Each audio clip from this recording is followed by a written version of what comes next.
Lisa here. Welcome back to my channel and welcome to this walkthrough of the Numinous Tarot by Cedar McLeod.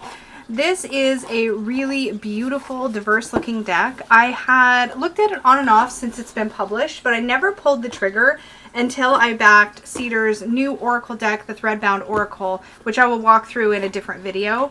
But I may have already by the time this video goes up. I haven't decided which video is going to go up first. But in any case, I got the Numinous Tarot as an add-on because the more I looked at Cedar's artwork, the more I was just really drawn in. So this is actually what the box looks like. My deck is not in the box. I'll show you why. It's basically like a giant tuck box, which is not really my favorite. I don't really keep my decks in their box anyway, so I don't really have much opinion. But I did want to get my cards out of it right away. I don't know why. It's just a thing. But it has like a plastic tray inside and then the book fit inside the box. I mean, it's fine, and honestly, because I don't use my boxes, this is kind of nice because I can actually, oh, I guess I can't discard the tray, but tuck boxes you can actually open up and fold flat, which is what I do with most of my tuck boxes so that I can keep them and store them, but they don't take up a lot of space. This one I will need to store like this so that the tray stays safe in case I do ever trade the deck or decide to rehome it later. But it is a beautiful box and you get kind of a really good feel for the artwork here. So with that said, I have already put my deck into a Peggy bag, of course. This bag gives me so many memories. There's a piece of thread on it. Peggy actually had this fabric when she was first starting to make bags, near the beginning anyways, and she had made me a bag like this for a different deck that I had that I ended up rehoming, and I rehomed that deck with its bag, and I've kind of missed this. So this brings back memories, and the bag itself was such a good match for the deck. I felt like look, it's so pretty. So the Numinous Tarot has this really beautiful kind of blue to pink pastel background. I adore it. I think these symbols may be nods to the symbols of the suits in the deck, but I'm not sure. That is a reversible back, and they are shiny gold gilded, and they are glossy. When I first got this deck, I will say there was some of that like cards sticking together issue. I did initially do a quick little look at the deck on one of my live streams. I honestly can't remember which one. And started to look at it, but I'm really excited to do a walkthrough. I also noticed that when I pulled the deck out of the box, it was in an order that to me was a little foreign.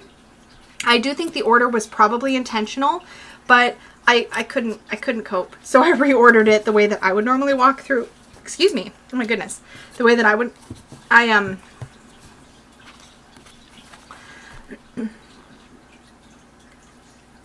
So I went ahead and I reordered the deck into an order that I felt comfortable with and that I would typically walk through the deck in, just so that I would feel, I don't know, more at home walking through the deck. So that's what I did.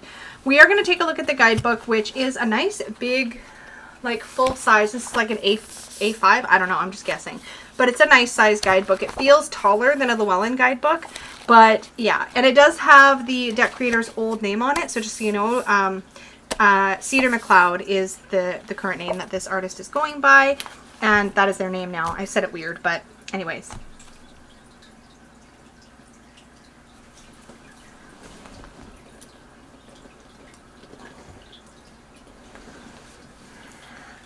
All right, so let's take a look at this. We'll look at the guidebook at the end. It is a really nice sized guidebook, as you can see. I don't think it's color. No, it's not color, but we do get thumbnails of the cards, and the back of the guidebook has that beautiful card back on it, so that's really cool. Pretty sure that's the Hanged Man.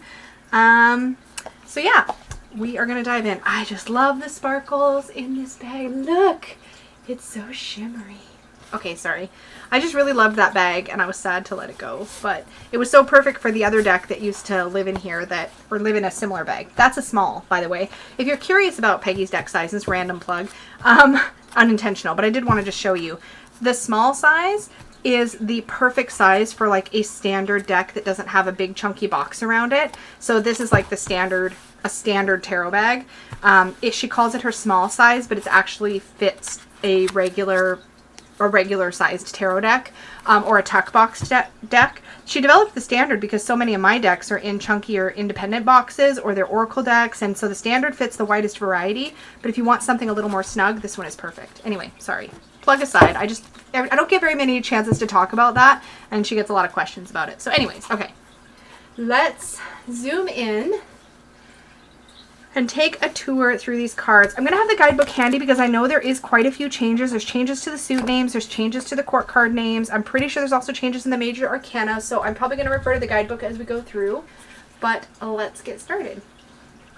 So we're starting here with the Fool. I love this Fool card with the cliff here and diving into the sea and the storm in the background. It's like a total blissful unawareness. Like up here on the cliff, all this person would have seen was the rainbow, but as they dive in, the sea is raging, there's a storm in the background, and the clouds are much darker down here. So you get the idea that what they could see up here is not what they can see down here. So they are taking a leap of faith, but also there's unknown danger down below. So that totally works for me.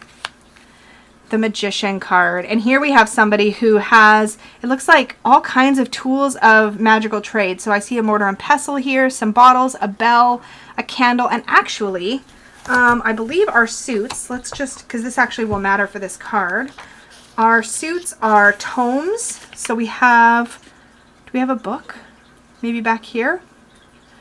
Oh, and there's the sign for Pluto, which is interesting. Oh, wait, all the planets, I think. Hold on. So we have Mars, the Sun, Pluto. I want to say that's like Scorpio. Neptune. Yeah, I don't know what's happening there. But you can, there's a very astrological embroidery on their cloak. And yeah, our suits are, bells are swords or air, so we have a bell there. Candles are wands or fire. Tomes, which are books, are pentacles, and cups are water. So I think we're getting a nod to all of the elements in this card, but it is displayed very differently.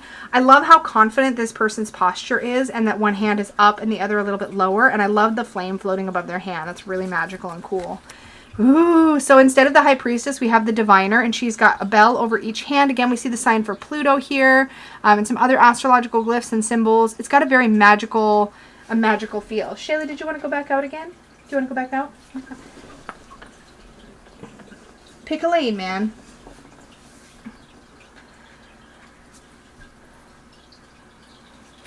This is really cool. I like that their eyes are covered and there's this third eye sort of highlight. I'm just going to keep moving the guidebook along beside us in case there's anything that really stands out. But I love this. The guidebook does have upright and reverse meanings, by the way. The Nurturer instead of the Empress. So I believe there is an attempt throughout this entire deck to be gender neutral. So I do like that.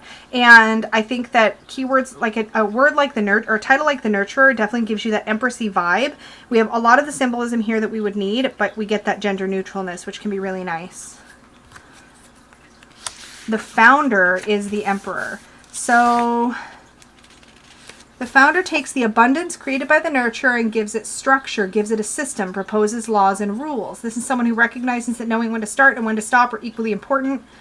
As wonderful as it would be to just roll around in the grass, eating and laughing and drinking and loving and indulging all the time, it's not a sustainable option. We need moments of pause. We need to ration our energy. So this is somebody who sort of takes the idea and creates something stable out of it. And that actually really works for the Emperor energy. Oh, now both dogs are back. Hi, guys. Hi. Well, that's what's happening.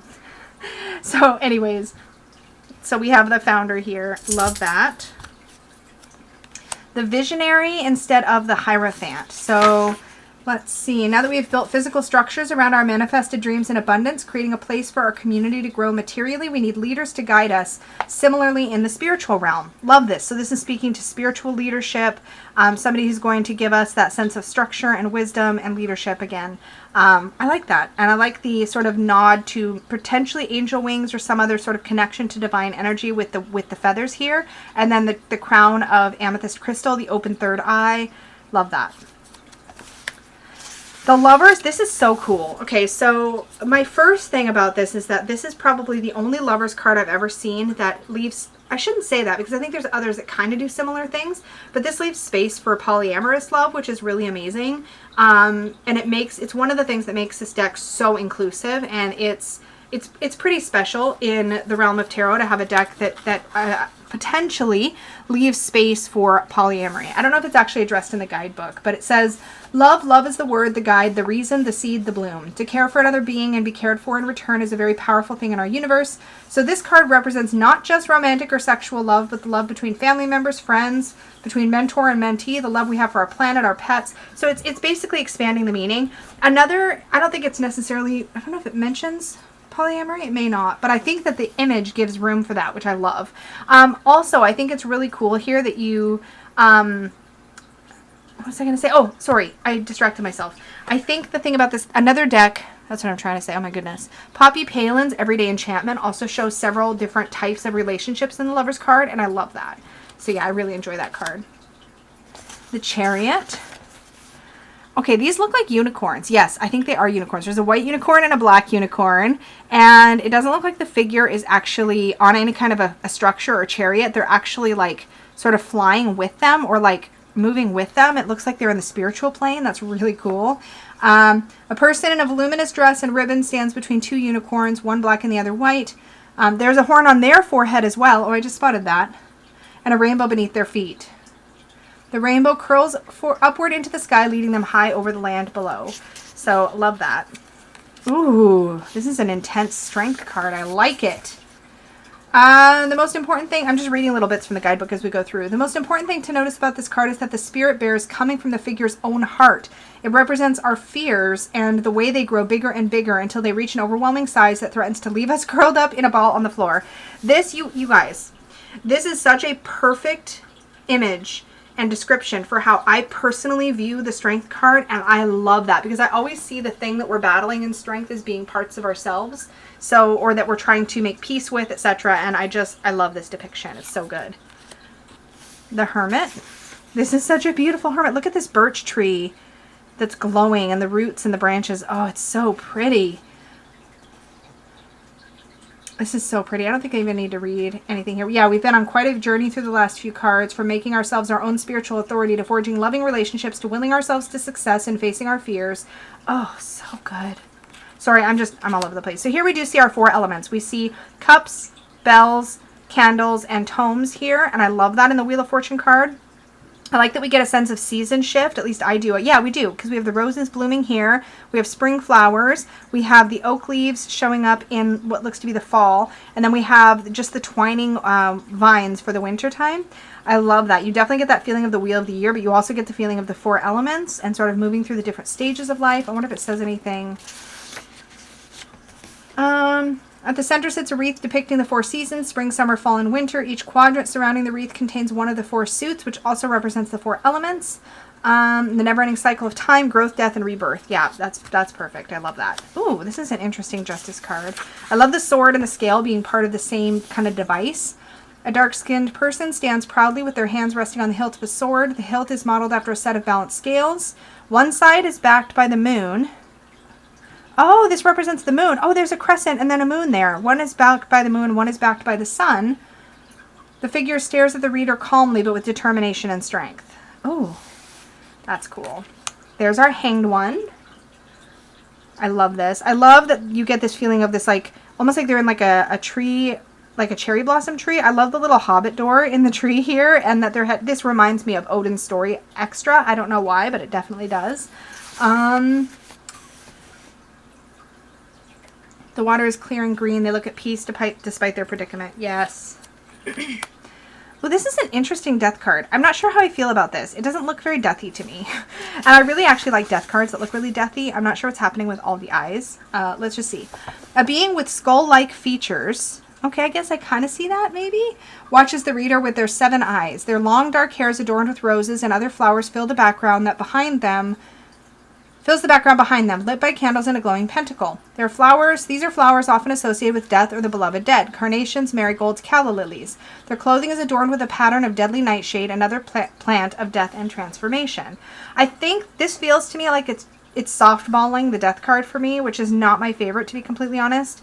And this does tend to be a deal breaker card. I can work with it, but this one is not my favorite. I think it's a beautiful image. I don't see what I want to see personally in a death card here. But I can work with it, and it's got a title on it, so it'll be fine. This Temperance is really lovely. a set of huge full moons behind them. Interesting that it's like kind of two figures instead of one figure. Oh, they're flowing into a mirror image of themselves. That's really interesting. Temperance takes us from the extremity of death and brings us back to center. Our new self and our old self are integrated so seamlessly that we can't tell them apart anymore. Hence the two identical figures mirrored here. I don't fully agree with Temperance as an integration kind of card, although I might want to sit with this more. There's a lot more in the guidebook on this, but I see Temperance more as a card of sort of pulling back from extremes, whereas I see Judgment as more of the card of integration and merging the new and the old self, or stepping into the new self sort of thing. So I'm not sure about that meaning. So this is the shadow instead of the devil. And I really want to read a little snippet from the guidebook for this one. The alchemy we performed under Temperance brought all the different parts of us together, including the negative ones we normally try to hide away. This part of us is the shadow, and it is just as important as all the love and light we have to give. This represents our fears, obsessions, biases, traumas, desires, anything else that might lurk in the subconscious and out of sight. Let's see what they say about the description here. Ribbons wrap around their wrists, down their legs, and up through a hole in their chest to circle in at the neck, rendering them immobile. They have no eyes and a solemn expression on their face. There is no other color in the card save for the red of the ribbons and a small golden crown floating above the figure, and this card is traditionally called the devil. This definitely works, this idea of being bound from within, on sort of binding yourself up, and this part of you that's going unrecognized or unacknowledged. That does work for me for the devil. This tower totally works for me. This is a pretty star card. It's very celestial, right? You get the constellations flowing in the background. This person's floating on a bit of a cloud. They look very sort of safe and held by the universe. I love that. The moon. I want to read about this too. This is another trippy card for me. It's not, again, fully what I would look for in the moon card, so let's see. A luminous being stands against the sky, their arms spread wide to welcome you. Two of their eyes are closed, but their third and fourth, fifth, sixth, seventh eye is wide open watching.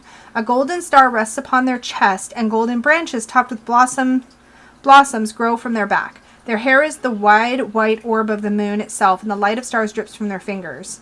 The presence of the moon in the sky can be comforting, or it can make things eerie and frightening. Things seen under moonlight are harder to make out, more magical, more mysterious. When this card arrives, be ready for the strange and unusual to crop up in your life. Okay, I can see that. Again, not what I would normally look for in a moon card, but I can work with it. The sun card. I wish this wasn't so close up, because at first glance it looks a little bit like a court card. Let's see. The sun has risen. After a long night under the stars and moon, we find ourselves once more under the bright light of day.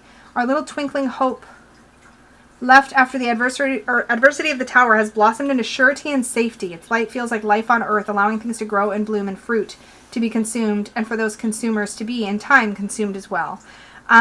This strays a bit more, right? So I feel like some of the court cards are straying a bit from what I like to see. Again, I can definitely work with it. I just wish the figure was a little further back and we got more of a scene here, but we still have the person out in the garden. I personally tend to read the sun card through the lens of authenticity more than I do some of the other meanings. So that's a little trickier with this card, but I can still roll with it. Awakening. So this is the card where I sort of saw that sort of emergence of new self. Although with the description Cedar has in the guidebook, I do follow for sure where they're going with it. So awakening is beautiful. It's like emerging from a cave or stepping into the light. I really like that. We're nearing the end of the cycle. We've been on a long journey through life, death, rebirth, through creation, destruction, rebuilding. Awakening is the moment we recognize, I'm kind of mixing and matching some of the words here. We recognize what it means to know and grow ourselves, which I agree. I definitely agree. This is a beautiful world card. So this is one of those ones where it's like, oh, I get it. There's the lotus blooming, which that has personal significance for me. Like, hello, the lotus and me are like, yeah, we're buddies. We're buddies. So I totally get where they're going with that. At least I think I get where they're going with that. I love the cycles of the moon representing here. I love when we see a spherical shape in the world, because I often work with this card to represent boundaries. Love that. I also just realized our, oh, I'm knocking over my little plant. He's so cute. Okay. That all of the borders along the bottom are all different colors through the majors. So that's kind of neat. I hadn't actually noticed that at first. That's really pretty. And this is our extra card, the Numinous. So let's read a little bit about what that says or what it means. Keywords are Lack of explanation, harmful magic, frightening spirits, disbelief in magic. Oh, reversed. Sorry, those are the reversed keywords. The upright keywords are mystery, magic, and beauty with a capital B, liminality. When the Numinous card comes up in a reading and it's an indication that mysterious forces are at play, the Numinous is that feeling you get when staring up at the night sky, realizing in that moment just how vast and beautiful space is. Ooh, pretty. Okay, so I'm going to keep the guidebook handy. I'm going to try not to focus on that too much, but that's pretty. I get that.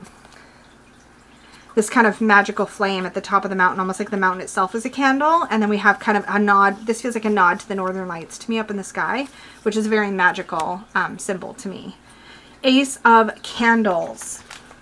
So the only thing I'm curious about as we get into the suits, they're all organized totally different in the book, of course, because I reorganized my deck. Totally. Is if there's any special reference to why candles for the wands. Obviously, it's a great representation of fire. I'm just curious if there's anything else in here about, let's see. The suit of candles is equivalent to the suit of wands or rods. It presents us a journey centered around the creative process and community. The Ace of Candles gives us our spark, our inspiration, that joyful moment when we feel we've caught a falling star and are holding its fizzing light in the palm of our hand. And then we have to begin making decisions to take it and make it a reality. So this aligns with how I see the wand suit pretty well. So I'm happy with that. Spark, fire, passion, creativity, that totally works. Okay, so I'm just going to set the book aside. So here's our ace. I love the blooming sunflowers here, and I love the dripping wax, like this candle's, it just feels very alive, this energy in the candle. I love that. The Two of Wands, this is fun. So we see people that are potentially a partnership forming. They're excited about an idea. It's kind of like, this reminds me of that feeling when people are walking down a hallway, like just, it's hard to describe, but I got an immediate mental image of like, you're on your way to a meeting and you're like bouncing ideas off a coworker, for example. That idea when the idea is just forming. I love that we have this little flame right back here above this person's head. I love that the wands are actually assistive, like walking, like canes, it looks like. And all of these like little candles and flames are coming off of them. I think that's really cool. This person itself, oh, I just realized the flame here and the flame kind of off their ankle. It's like they themselves are the flame of the candle, are the candle. They're like one and the same. This is all part of the same figure. That's really cool. You get the feeling like they're just kind of like bouncing ideas off somebody. This is like that moment where there's a lot of momentum and you're just like excited because you're starting to figure out like where it could go. It's cool. I love that. The Three of Wands is the Embark card, and kind of being able to see a little bit more of the long game, like where things are headed, where you're going to go, what's going to be coming back to you. That works. The Four of Candles, here they are celebrating 4 huge candles. Very Rider-Waite-Smith traditional here, as we have this moment to kind of recognize the milestone. We've built something that actually has some structure behind it, and we can celebrate that moment of like, ah, this is it. It's starting to take shape. Five of Wands. And here you can see people all wanting to have their 2 cents heard, right? And you definitely get that feeling of like competing viewpoints here, which really works for the Five of Wands. Oops. The Six of Wands as the birthday cake. That's pretty great. I mean, the Six of Wands really is about celebrating success and moments of like, of having accomplished something. And here this could be seen as a wedding cake, but it could also be seen as a birthday cake or a retirement cake or any kind of other recognition of accomplishment. I think a candlelit cake is so great for the Six of Wands and kind of takes it away from that specific thing of somebody being like adored by other people and brings it back to celebration and recognizing success or getting something, getting fulfillment in some way towards a goal. I like that. The Seven of Wands. This is really interesting because at first kind of blush, this card looks like somebody walking a fashion show. But when you look into the audience, people kind of look not so happy, like almost like they're like mad about it. And interestingly, the person that's walking this fashion show is actually armored underneath this fancy outfit. And you know, it makes me feel like being judged, like this feeling of like being on display and for other people to judge you and pick you apart, and the way that like you're trying to walk in your confidence, but deep down you're trying to also protect yourself from other people's maybe negative words. This looks a little bit like what it feels like to put yourself out there in some way, like to put a creative work out into the world and like try to have that thick skin to put yourself out into the world. Even having like a YouTube channel or a social media presence of any kind is kind of putting yourself out there to be potentially judged and deemed unworthy in some way. So this is what this makes me think of. It's pretty powerful the more that I dig into it. I like it. The Eight of Wands. I think I want to read this. I think these are hyacinth. You get this idea of sort of joined flames coming up, but it almost looks like water. I don't know. That's a really confusing image to me. So I'm going to see what the guidebook has to say.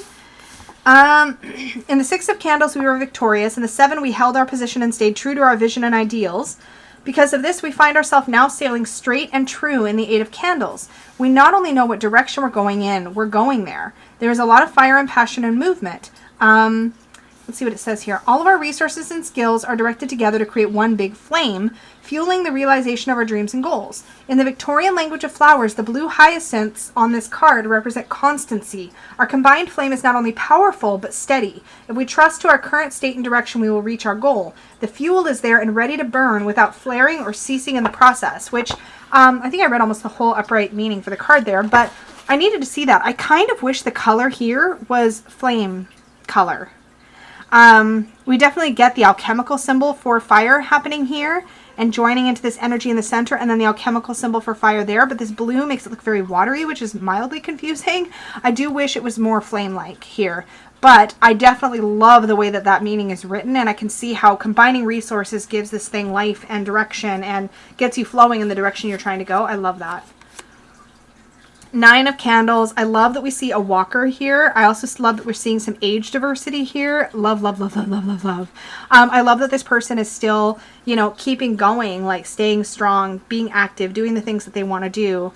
I think there's a real potent message there in the Nine of Wands or Nine of Candles. The Ten of Candles. Oh, this is, to me, this is that feeling of like trying to keep all the flames burning and just trying to keep it together, even though everything's like kind of melting all around you and like making you feel more and more immobile. Again, we have these like little alchemical fire symbols all around, which helps because the flames are more pink.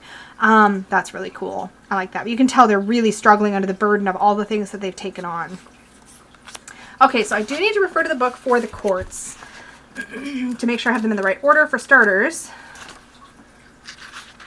So let's go into where it talks about the quartz in the beginning. Okay. Journey of the Tarot Court. Okay, it's common. I'm just going to read this bit. It's common to hear the court cards called people cards, and I'll agree with that general sentiment. This is from the creator Cedar. Many people find these cards to be the most difficult part of the deck to interpret. This has not been my experience. It's quite the opposite, as they're my favorites. Hopefully I can demystify them a little bit. So they go on and say, talk more about how to read court cards, and I think they're actually got some really, really good tips here. So let's talk about the renaming. So the dreamers are the pages. What do I want to manifest? So this is the card. It says, before we take action, before we start a journey, a project, an endeavor, there must be a dream. So the dreamers are people who have ideas, who are asking questions, making plans. So these are the people who are like full of that like youthful enthusiasm in their suit. So here we have the dreamer of candles, and we see somebody sort of nurturing these little flames, and almost like this reminds me of those lantern festivals where people are lighting the lanterns and releasing them into the air. So there's a lot of wishful energy here, which I think is really cool. Then we have explorers, which are how will I manifest it? So this is where we start taking action on our quest. All the wondering we did as a dreamer has led us to wander in search of answers. How exactly are we going to make our dreams reality? And then it goes on from there. I think that's great. So the explorer of candles here, the Knight of Wands, looks like he's riding a lizard, which I think is really freaking cool, and is off trying to figure out what's going to happen next. The creator, where or with whom does my dream manifest? Now we have experience and skill to start creating the things we've been dreaming of. During the explorer stage, we've been putting all our effort towards our goal, and now we're seeing it manifest. The book we've been writing gets finished. We graduate from school. The organization or business we've been building is established. We find ourselves in recovery after a long period of depression. We can begin to share what we've created with others. So there's a lot here about who is your audience, what are you saying to one another, how do you create conversations. So it's like, who am I working with? How am I making my dreams manifest?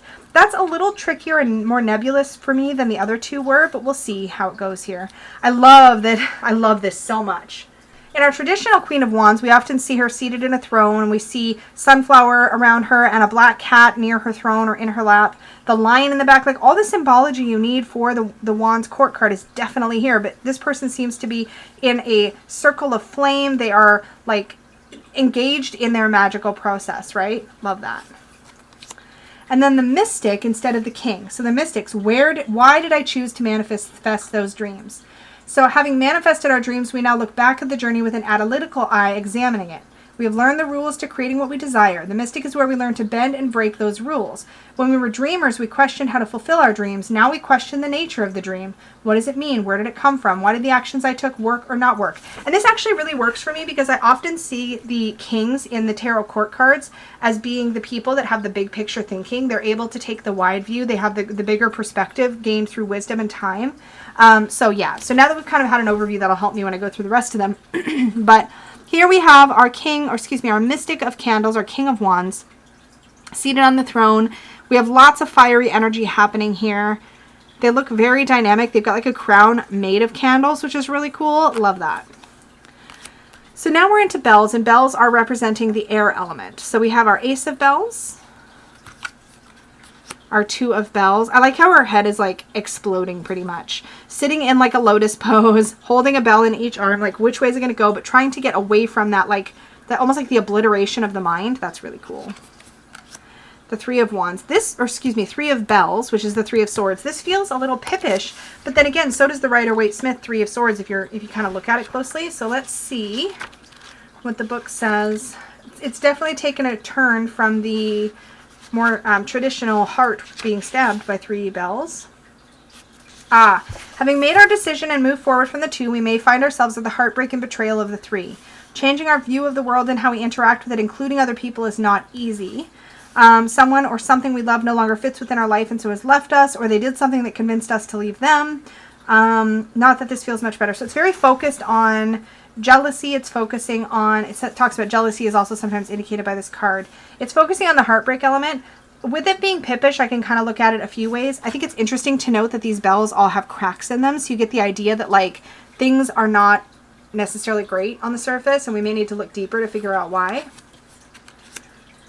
The four of bells, there's the Libra constellation on their blanket. We've got like a wind chime here, and you can tell that they've just been working on probably a manuscript or something like that, and they're taking a much needed rest from all of that work. You can tell they're just exhausted. There's like the stubble coming back, like 5 o'clock shadow. You can just and their hair is like everywhere. You can tell they've been working really hard and they need a rest.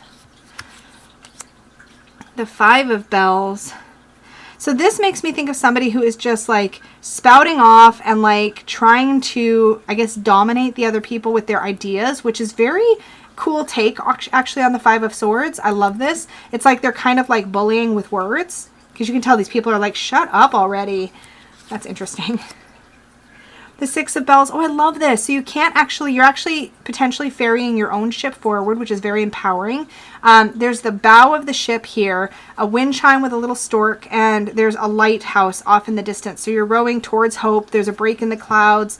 It definitely has that feeling of the Six of Swords. Beautiful. I want to see what they say about the Seven of Bells, because that's kind of interesting. It's like they're cutting a thread, maybe cheating to win at a contest or something. Like there's somebody dancing in the back. I wonder what it says. Even though we sailed away from oppression, it seems we aren't entirely free of it yet. People who have suffered oppression and abuse are more likely to fall victims to it again, not because of any personal feelings, but because of the nature of the abuse cycle. Our ability to set boundaries and recognize abuse has often been eroded, stolen from us, like the person in this card stealing the bell from a dancer. When this card appears, be wary of deceit, theft, gaslighting, straight up lies. So yeah, this person, here's the dancer. This person's like taking something from them, like snipping it off. Kind of taking a piece of you without you even noticing. I like the nod to gaslighting here, which is actually a really interesting but effective way to look at the Seven of Bells for sure. Oh, the Eight of Swords. Excuse me, the Eight of Bells. Trapped and bound by our own thoughts and fears. So there's no physical binding here, which is actually really cool. You can tell that there's nothing like physically restraining this person. It also looks like they may be a dancer, and they're like almost like a ballet dancer with like a really long skirt, which is really interesting. This idea of like your self-limiting beliefs is what comes through here. The Nine of Bells. I love this because to me, the Nine of Swords is often a very noisy card. It's like a card where we've just got a lot of thoughts, feelings, overwhelm happening in our head, and this big wind chime over top of their head, and the feeling of like overwhelm and being inundated definitely comes through here. A card of extreme emotion. The chimes, which are bigger than the figure, are tolling deep and loud, blocking out all of their sound and thought. Yeah, that's what I get from this card for sure. And then the 10 of bells, or the 10 of swords. Oh, that's a difficult card. Looks like they've been struck in the heart with an arrow. There's some blood coming out, and they're underwater. You get this very underwater feeling. The person in this card sinks to the depths of the ocean, surrounded by now silent bells, forced to accept what has happened to them.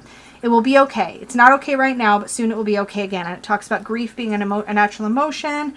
Yeah, interesting.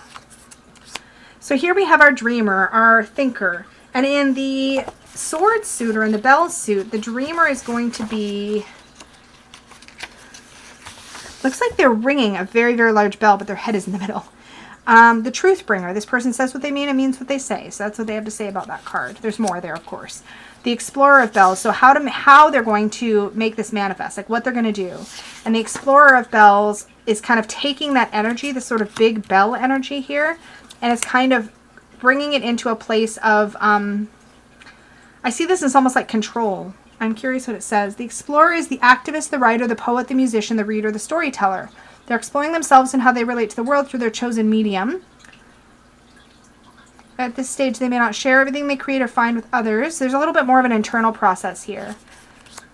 The creator of bells uses spoken word, sign language, writing, music, debate to bring together their community, strengthen the bonds between members. They're not afraid to call people out to criticize when necessary, but they do so with tact in a way that's appropriate to the situation. So we see somebody who's able to sort of, like, whereas the page used their words to inspire or to create shifts, the creator of bells is more masterful in that. The explorer of bells is more internal. The creator of bells is more external and interacting with others with that knowledge.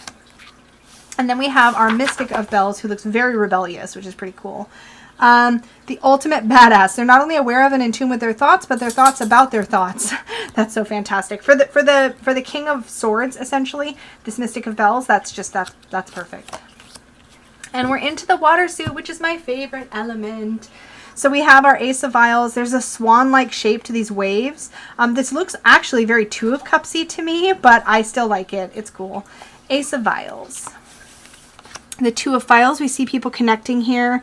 This one says legs and this one says fins. Oh, I see. So they're each going to take a potion. So this person's going to take the legs potion and this person's ready to take the fins potion. They're basically working it out. We have a legged person and a finned person, and they're working out how to make things work. They're communicating about how to do that. I think that's cool. The Three of Vials. Yay! And I love seeing three very different people here. And this is actually even better because they're all pouring their own unique vial into this cauldron or well to make their own alchemical mixture of their friendship, of their connection, of what they each bring to the equation. I love that. The Four of Vials. This person does look unhappy or dissatisfied. I'm curious. Very Rider-Waite-Smith to look dissatisfied in this suit. So there's nothing wrong with that. I'm just curious what their take on it is. Did I miss the vials? Hello? Tones? Oh, vials. There we go. We're on the 4.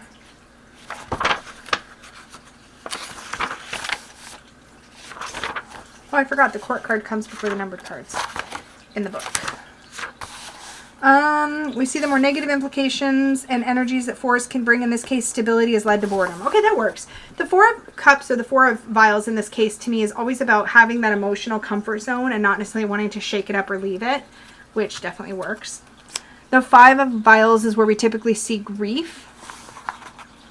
When we move from stability to chaos. Yeah. So numerologically rather, that works. Emotionally, the way it's depicted, it works. The Six of Vials, where we have that sense of nostalgia. This is interesting because it looks like a younger person having nostalgia about an older person, possibly the same person in this photo here, perhaps on an ancestor altar. Let's see what it says here. When this card comes up, it can indicate the way your thoughts have turned, looking over the ways you've grown and changed in the last few weeks, months, years. Can also represent our ancestors and the connections we have to them. So that's what I saw in this card. So that's pretty cool. Shayla, my dog wants out again. Bye. Are you going to go? Or are you going to come in? In or out? In or out? In or out?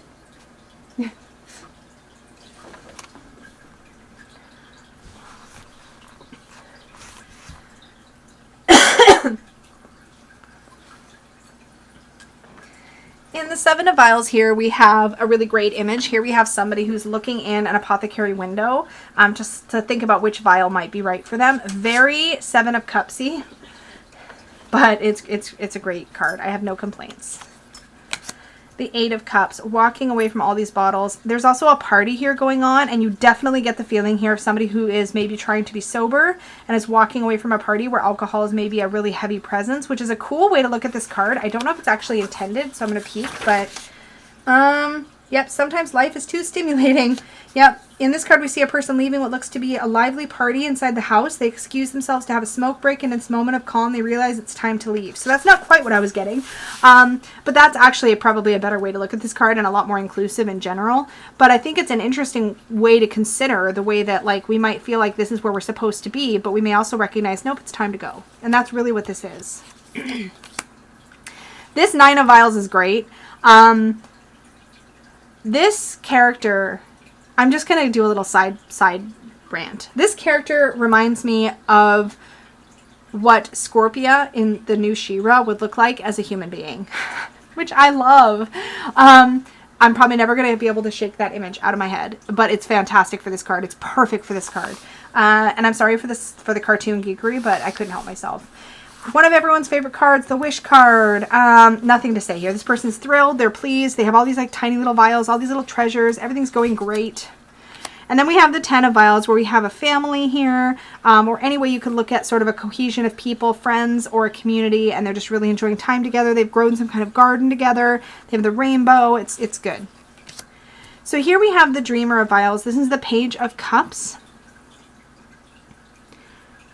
I'm trying to figure out what is happening in this part of the card, and I don't know if that's my vision or what's going on there. Hi, Shayla. My dog's just like looking at me. What's up, baby? What's up, baby? Hi. What's up? Are you okay? Are you okay? Hey. What do you need? What do you need? Can you give me a minute? Can you give me a minute? I'm almost done. You want to go back out, don't you?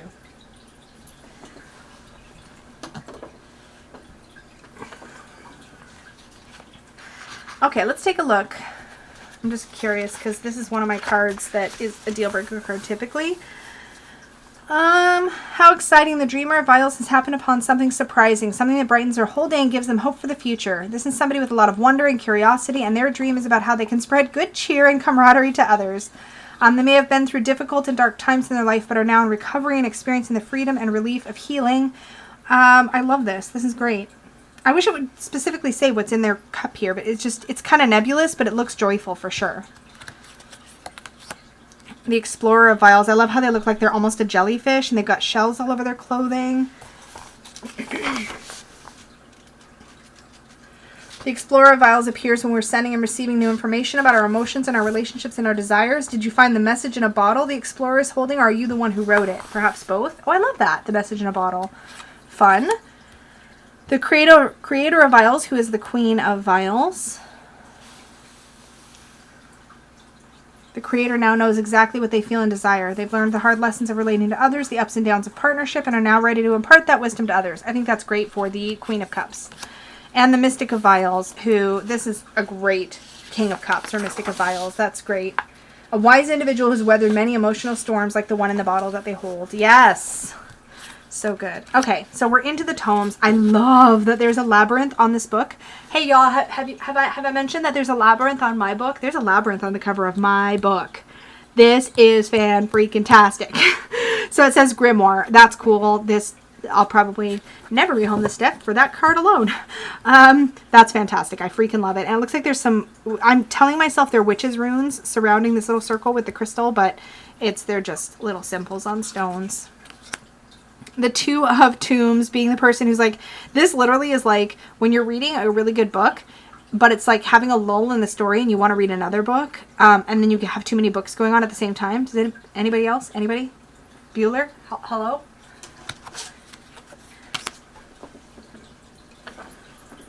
Here we have the Three of Tombs, and this person's looking at all these different resources, pulling information together, learning, right? Growing, developing by like here they're looking at a page on rosemary.